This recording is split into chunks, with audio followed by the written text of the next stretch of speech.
বন্ধুরা আজকে বাগানে গিয়েছিলাম আর বাগান থেকে দেখো তেজপাতা নিয়ে এসেছি। আমাদের বাগানে তেজপাতা গাছ আছে, আর তেজপাতাটা যখন ভেঙেছি তখন আর তোমাদের দেখাতে পারিনি। এই তেজপাতাগুলো আমি শুকিয়ে ঘরে রেখে দেবো। তেজপাতার গন্ধটা কিন্তু দুর্দান্ত লাগে। চলো এই তেজপাতাটা আমি আগে রোদে দিয়ে দিচ্ছি।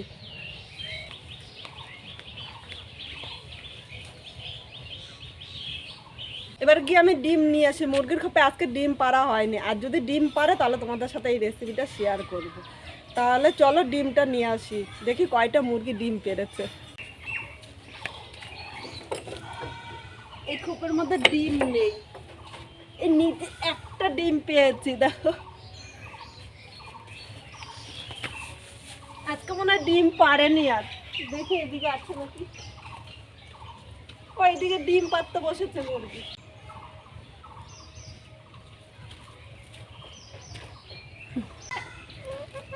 বন্ধুরা দুটো ডিম পেয়েছি, আর দুটো ডিম দিয়ে তো সবাইকে দেওয়া যাবে না, তাই আজকে দুটো ডিম দিয়ে ভাবলাম একটা ইউনিক রেসিপি তোমাদের সাথে শেয়ার করি। ডিমের ঝোল করব ভেবেছিলাম, কিন্তু কি করব বলো তো, দুটো ডিম তো ঝোল করলে সবাইকে দেওয়াও যাবে না। দুটো ডিম দিয়ে আমি পুরো পরিবারের জন্য আজকে রান্না করব, তাই ভিডিওটা স্কিপ করবে না, কিন্তু ভিডিওটা দুর্দান্ত হতে চলেছে। একটা ইউনিক রেসিপি যে দুটো ডিম দিয়ে পুরো পরিবারের জন্য কি রান্না করি, চলো তাহলে দেখে নেওয়া যাক। তাহলে চলো আমি রান্না করার জন্য আমি রান্নাঘরে যাচ্ছি।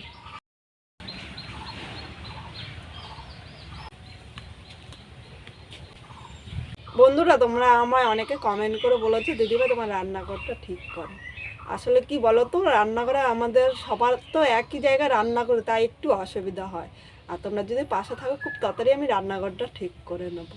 তাহলে আজকে কিভাবে রান্নাটা করলাম দুটো ডিম দিয়ে পুরো পরিবারের জন্য, চলো দেখতে থাকি। ভিডিওটা স্কিপ করবে না, তাহলে কিন্তু যখন ঘরে কোনো কিছু থাকবে না, একটা বা দুটো ডিম দিয়ে তোমরাও কিন্তু পরিবারের জন্য এই রান্নাটি করে নিতে পারবে। দুটো ডিমের জন্য দুটো আলু সেদ্ধ করে নিয়েছি।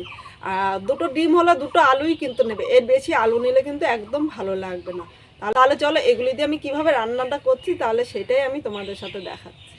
এবার আমি একটা পাত্র নিলাম, আর এর সাথে আলুটাও নিয়ে নিলাম, আর এর সাথে আমি গেটার নিলাম।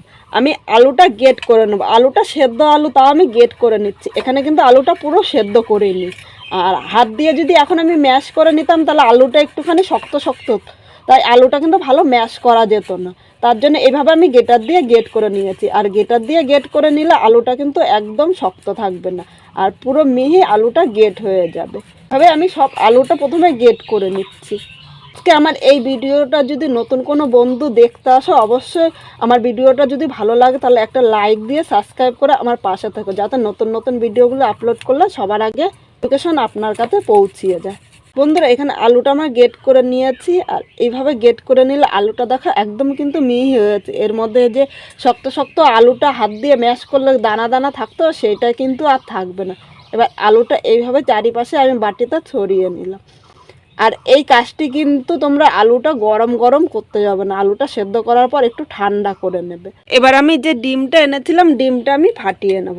এখানে আমি মুরগির ডিম নিয়েছি, আর তোমরা ইচ্ছে করলে কিন্তু পোলট্রির ডিমও নিতে পারো, যে কোনো ডিম দিয়েই তোমরা করতে পারবে। দুটো আলুর জন্য আমি দুটো ডিমই নিয়েছি, ইচ্ছে করলে তোমরা আর একটা ডিম দিতে পারো। এখানে আমার কাছে আর ডিম নেই, তাই আলু কিন্তু আমি এর বেশি দিইনি। এবার এখানে আমি একদম মিহি করে পেঁয়াজ কুচি করে রেখেছি। এর মধ্যে অবশ্যই পেঁয়াজটা তোমরা যতটা পারবে মিহি করে পেঁয়াজটা কুচি করে নেবে। এবার চারিপাশে আমি পেঁয়াজটা এইভাবে ছড়িয়ে দিলাম। আমি যে এইভাবে দিচ্ছি তোমাদের এইভাবে দিতে হবে তা না, পছন্দ মতো পেঁয়াজটা নিয়ে নিতে পারো। এবার নিলাম 3টে কাঁচা লঙ্কা কুচি। তোমরা ঝাল যেরকম খাবে সেই হিসাবে লঙ্কাটা নেবে। আমার বাড়িতে ছোট বাচ্চা আছে, তাই আমি 3টে নিয়েছি। তোমরা যদি বড়রা খাও তাহলে এর মধ্যে আর একটা বা দুটো লঙ্কা দিয়ে দিতে পারো। এখানে আমি বেসন নিয়েছি, 3 চামচ বেসন দেবো। সাধারণত আমাদের সবার বাড়িতে কিন্তু এই বেসনটা থাকে। এখানে আমি 3 চামচ বেসন দিয়েছি, এটা শুধুমাত্র বাইন্ডিংয়ের জন্য। এখন ধনেপাতা কিন্তু খুব সহজে পাওয়া যায়, তাই আমি এর মধ্যে একটু ধনেপাতা দিয়ে দিলাম। তোমরা ইচ্ছে করলে এই ধনেপাতাটা স্কিপ করতে পারো। হাফ চামচ জিরার গুঁড়ো, যতটা জিরার গুঁড়ো নিয়েছি তার হাফ আমি ধনিয়ার গুঁড়ো নিলাম। হাফ চামচ আদা বাটা, চামচ রসুন বাটা। তোমরা যদি আদা বাটা রসুন বাটাটা কিন্তু গেট করেও দিতে পারো, আমার কাছে বাটা ছিল তাই আমি বাটাটা দিয়ে দিলাম। হলুদ, স্বাদ অনুযায়ী লবণ দিলাম। এবার সব কিছু আমি হাত দিয়ে মেখে নিচ্ছি। তোমরা ইচ্ছা করলে চামচ দিয়েও কিন্তু মেখে নিতে পারো, কিন্তু আমার মনে হয় হাত দিয়ে মেখে নিলে এটা বেশি সুবিধা হবে। বন্ধুরা সব কিছু ভালো করে আমি মেখে নিয়েছি। এবার বাটিটা আমি এক সাইডে রেখে দিয়ে আমি উনানে কড়াইটা বসিয়ে দেবো। বন্ধুরা এদিকে আমি একটা তাওয়া বসিয়ে দিয়েছি, তাওয়ার মধ্যে আমি একটু তেল দিয়ে দিলাম।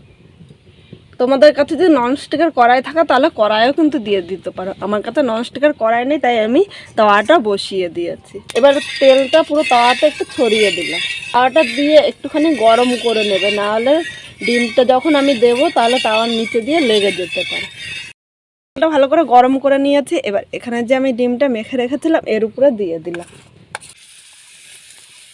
চামচ দিয়ে এভাবে একটু ছড়িয়ে দিলাম। একটা রুটির মতো আমি এইভাবে ছড়িয়ে নিলাম।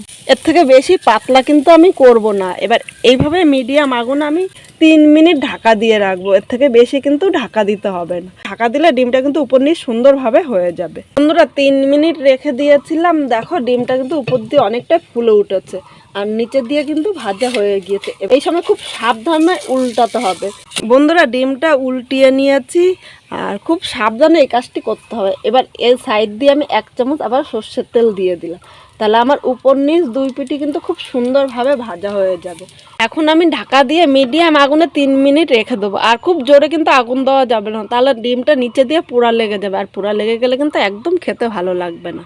ডিমটা এই পিঠ ভাজা হতে হতে আমি একটা মশলা রেডি করে নেব। আমি একটা বাটি নিয়ে নিলাম, এর মধ্যে আমি 1/2 চামচ আদা বাটা নিয়েছি, 1 চামচ রসুন বাটা, 5টা কাঁচা পাকা লঙ্কা বেটে নিয়েছি। এখানে লঙ্কা বাটার পরিবর্তে তোমরা লঙ্কার গুঁড়োও নিতে পারো। আমার কাছে আজকে পাকা লঙ্কা ছিল তাই আমি লঙ্কাটা বেটে নিয়েছি। 1 চামচ জিরার গুঁড়ো, যতটা জিরার গুঁড়ো নিয়েছি তার হাফ ধনিয়ার গুঁড়ো নিলাম। অবশ্য তোমরা এই মাপটা কিন্তু মনে রাখবে। কাশ্মীরি লঙ্কার গুঁড়ো, এটা কিন্তু কোনো ঝালের জন্য না, শুধুমাত্র কালারের জন্য দিয়েছি। ইচ্ছে করলে তোমরা এই লঙ্কার গুঁড়োটা স্কিপও করতে পারো। হলুদ অনুযায়ী লবণ দিলাম, এর মধ্যে অল্প জল দিয়ে দিলাম, খুব বেশি কিন্তু জল দিতে হবে না। এখানে মশলাগুলো ভালো করে মিশিয়ে নেব। অনেকে তো অনেক রকমভাবে রান্না করে, এইভাবে আগে মশলাটা রেডি করে রাখলে কিন্তু আমার রান্নারও অনেকটাই সুবিধা হবে। এখানে সব মশলাগুলো রেডি করা হয়ে গিয়েছে। এবার মশলাটা আমি এক সাইডে রেখে দিচ্ছি। 3 মিনিট হয়ে গিয়েছে, এবার ঢাকনাটা আমি তুলে নিলাম। এখানে ডিমটা দেখো ঢেকে রাখাতে অনেকটাই কিন্তু ফুলেছে। এবার ডিমটা আমি নামিয়ে নেব। এই থালার মধ্যে ডিমটা আমি নিয়ে নিলাম। বন্ধুরা এখন ইচ্ছে করলে ডিমটা তোমরা ঠান্ডা করে নিতে পারো বা গরম গরমও করে নিতে পারো। আর এইভাবে করে নিলে ডিমের উপর নিচে ভেতরে খুব সুন্দরভাবে কিন্তু ভাজাটা হবে। এবার ডিমটা আমি এখন কেটে নেব। আমি ডিমটা আজকে চৌকো সাইজ করে কেটে নেব, আর তোমরা তোমাদের ইচ্ছে মতো কিন্তু করে কেটে নিতে পারো। অনেক সময় বিকেলে টিফিনের কিছু থাকে না, তখন কিন্তু এইভাবে করেও তোমরা ডিমটা ভাজা হিসাবে খেতে পারো, তখন খেতেও কিন্তু দুর্দান্ত লাগবে। একটা ডিম আমি নিয়ে দেখাচ্ছি, দেখো ডিমের এই ভেতরটা কিন্তু খুব সুন্দরভাবে হয়েছে, আর ভেতরটা কিন্তু অনেকটাই ফুলেছে। এইভাবে করে খেতেও কিন্তু দুর্দান্ত লাগবে, আর এইভাবে করে দিলে সবাই কিন্তু খুব পছন্দ করবে। কিন্তু আজকে আমি তোমাদের একটু অন্যরকমভাবে রান্না করলে দুপুরে গরম ভাতের সাথে দুর্দান্ত লাগবে খেতে। একটা কড়াই বসিয়ে দিয়েছি, কড়াইয়ের মধ্যে আমি 2 চামচ সর্ষের তেল দিলাম। এখন কিন্তু এর বেশি আর সর্ষের তেল দিতে হবে না। আমাদের সাথে আমি সবসময় চেষ্টা করি অল্প তেল মশলায় রান্না করতে। এখানে তেলটা গরম হয়ে গিয়েছে, আমি একটা শুকনো লঙ্কা সম্বাদ দিয়ে দিলাম, আর একটা তেজপাতা হাফ করে রেখেছিলাম দিয়ে দিলাম। এর সাথে এলাচ লবঙ্গ দারচিনি একবারে দিয়ে দিলাম। এলাচটা দেওয়ার আগে ফাটিয়ে দেবে, নাহলে তেলের উপরে দিলে কিন্তু ফেটে গায়ে আসতে পারে। এবার আমি 2 সেকেন্ড ভেজে নেব। 2 সেকেন্ড ভেজে নিয়েছি। প্রথমে এখানে দেখো একটা মাঝারি সাইজে পেঁয়াজ কুচি করে নিয়েছি, পেঁয়াজটা তেলের উপরে দিয়ে দিলাম। পেঁয়াজের মধ্যে অল্প লবণ দিয়েছি, তাহলে পেঁয়াজটা নরম হয়ে যাবে, আর 2 মিনিট পেঁয়াজটা হালকা লাল করে ভেজেও নিতে পারবো। পেঁয়াজটা 2 মিনিট ভেজে নিয়েছি। এবার এখানে যে মশলাটা আমি রেডি করে রেখেছিলাম মশলাটা দিয়ে দিলাম। বাটির গায়ে মশলা লেগে আছে, তাই বাটিটা ধুয়ে সামান্য জল দিয়ে দিলাম। এবার আমি মশলাটা কষিয়ে নেবো যতক্ষণ না মশলার থেকে কাঁচা গন্ধটা চলে যাচ্ছে। কষাতে কষাতে এখানে দেখো একটা মাঝারি সাইজে টমেটো কুচি নিয়েছি, টমেটোটা দিয়ে দিলাম। মশলা কষাতে কষাতে মশলার গন্ধটা চলে যাবে, আর এর সাথে টমেটোটা কিন্তু খুব সুন্দরভাবে মিশে যাবে। এখানে মশলাটা কষানো হয়ে গিয়েছে, আর মশলার গায়ে থেকে তেলও ছেড়ে দিয়েছে। তোমাদের সাথে একটা টিপস আমি শেয়ার করি, মশলাটা কষানো হয়েছে তোমরা কিভাবে বুঝবে? এখানে মশলাটা একদম দানা দানার মতো হয়ে গিয়েছে, মানে ওটা কিন্তু একদম পারফেক্ট কষানো হয়েছে। এবার এখানে আমি গরম জল দেব। অবশ্য তোমরা চেষ্টা করবে এর মধ্যে গরম জল দিতে, ঠান্ডা জল দিলে কিন্তু ঝোলটা ফুটবে দেরিতে আর খেতেও ভালো লাগবে না, আর গরম জল দিলে ঝোলটা ফুটবে তাড়াতাড়ি আর এই ঝোলটা খেতেও কিন্তু দুর্দান্ত লাগবে। যে কোনো রান্না করার সময় তোমরা একটু গরম জল করে সাইডে রেখে দেবে, তাহলে সেই রান্নাটি কিন্তু খেতে দুর্দান্ত লাগবে। এবার ঝোলটা আমি ফুটিয়ে নেব। আমরা ঝোলটা ভালো করে ফুটিয়ে নিয়েছি, এবার একে একে আমি ভেজে রাখা ডিমগুলো দিয়ে দিলাম।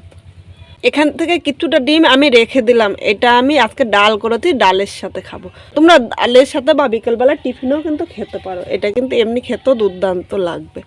এবার ডিমটা ঝোলের সাথে নেড়ে চেড়ে আমি মিশিয়ে নিচ্ছি। আমি ঢাকা দিয়ে 5 থেকে 6 মিনিট মিডিয়াম আগুনে রান্না করে নেব। আমি 6 মিনিট বলেছিলাম কিন্তু মিডিয়াম আগুনে 7 মিনিট জাল দিয়ে নিয়েছি। 7 মিনিট পর ঢাকনিটা তুলে নিয়েছে, কিন্তু এর থেকে বেশি আর ঝোল টানাবো না, কারণ ঠান্ডা হলে ঝোলটা কিন্তু আরেকটু টেনে নেবে। এবার নামানোর আগে আমি একটু ধনেপাতা কুচি দিয়ে দিলাম। আমি সোমবারের সময় গরম মশলা দিয়েছি, তাই আমার মনে হলো আলাদা করে আর গরম মশলা দেবো না। তোমরা যদি এই জায়গায় ইচ্ছে করো তাহলে একটু গরম মশলাও দিয়ে দিতে পারো। ধনেপাতাটা আমি হালকা হাতে নেড়ে চেড়ে মিশিয়ে নিলাম। পাতাটা দেওয়ার সাথে সাথে কিন্তু এখন আমি নামাবো না, আমি এখন 2 মিনিট স্ট্যান্ডিং টাইমে রেখে দিলাম। 2 মিনিট পর আমি নামিয়ে নিয়েছি, আর এখানে তেজপাতাটা আমি ফেলে দিলাম। তেজপাতার গন্ধটা কিন্তু এর মধ্যে নিয়েছে। ইচ্ছে করলে তেজপাতাটা তোমরা এইভাবে রেখেও দিতে পারো। এইভাবে রান্না করলে বাড়ির কেউ কিন্তু বুঝতেই পারবে না যে মাত্র 2টো ডিম দিয়ে করা হয়েছে। সবাই খেয়ে কিন্তু খুব প্রশংসা করবে, আর এইভাবে করে গরম ভাত বা রুটি দিয়েও কিন্তু দুর্দান্ত লাগে। আজকে আমি যেভাবে রান্না করেছি তোমরাও যদি সেইভাবে রান্না করো তাহলে খেয়ে কীরকম লাগলো অবশ্য কমেন্ট করে কিন্তু জানাতে ভুলো না। কোনো বন্ধু যদি আমার এই ভিডিওটা দেখো তাহলে ভিডিওটা ভালো লাগলে একটা লাইক দিয়ে ও সাবস্ক্রাইব করে আমার পাশে থেকো, যাতে নতুন নতুন ভিডিও আপলোড করলে সবার আগে নোটিফিকেশান আপনার কাছে পৌঁছিয়ে যায়।